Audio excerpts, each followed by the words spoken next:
Hi guys, Mr. Davis here. So this is the first one of the Year 9 PE revision videos that I want to do, just to try and help you a little bit with your revision and your work with PE theory. Okay, so for the Year 7s, I've been doing a video on muscles and bones to help make sure that they can remember all of them. Year 8s, I've done some information about movement that takes place at a joint.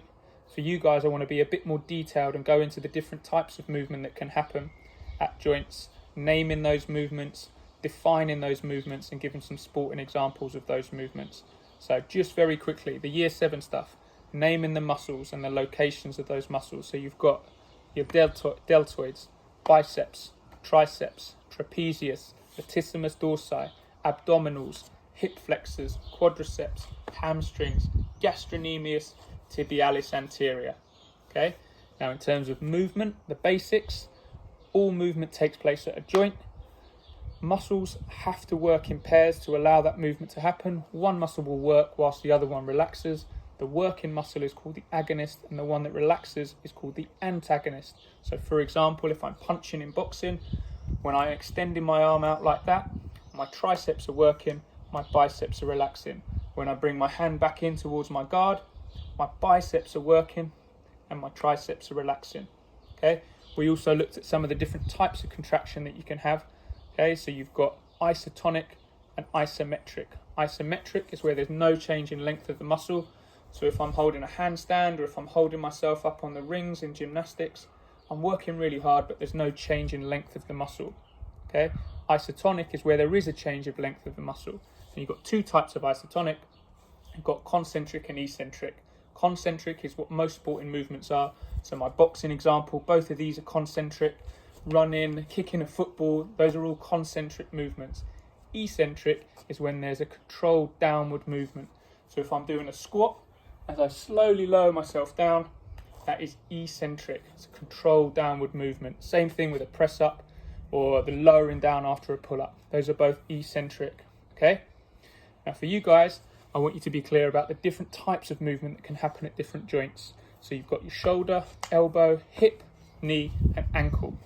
Fall into two categories.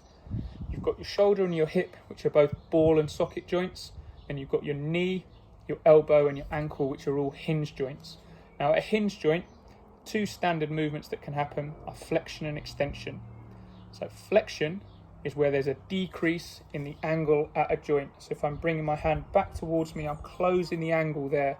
That's called flexion. Then when I'm extending my arm out, I'm increasing the angle at the joint.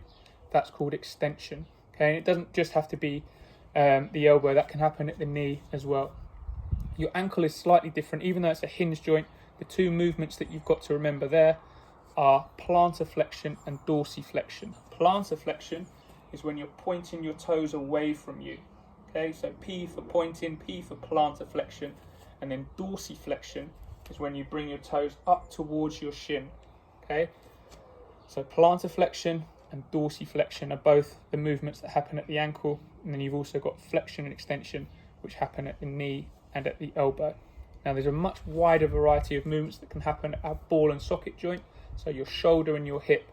So you can have flexion and extension, but you've also got abduction, adduction, rotation, and circumduction. Okay?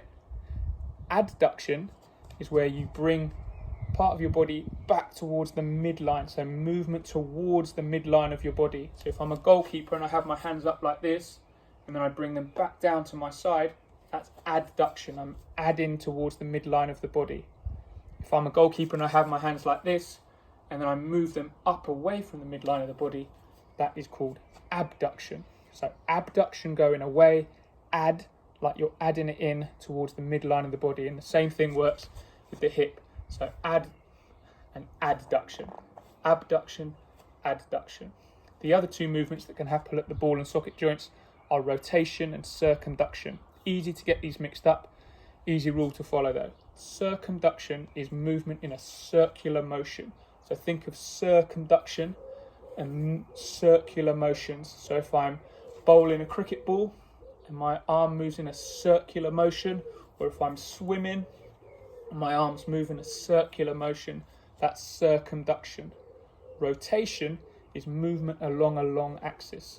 Okay, maybe one of the more tricky ones to remember the definition on, even though it's a short one. Some simple examples though from sports. So if I'm playing golf, my hips from this position where I'm starting off, as I swing, I rotate my hips. So they're starting facing sideways, and then as I swing, they rotate so they're facing forwards. Okay. Other examples, for instance, if I'm playing a racket sport and I'm rotating at the elbow or at the shoulder to play a topspin shot, a topspin drive. Okay, that movement like that is called rotation. So you've got some good sporting examples there.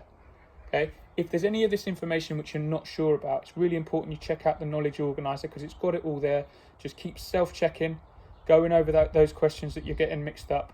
Make sure you're doing the quiz 3 times, and if you've still got any questions, make sure you contact your PE teacher. Okay, stay safe.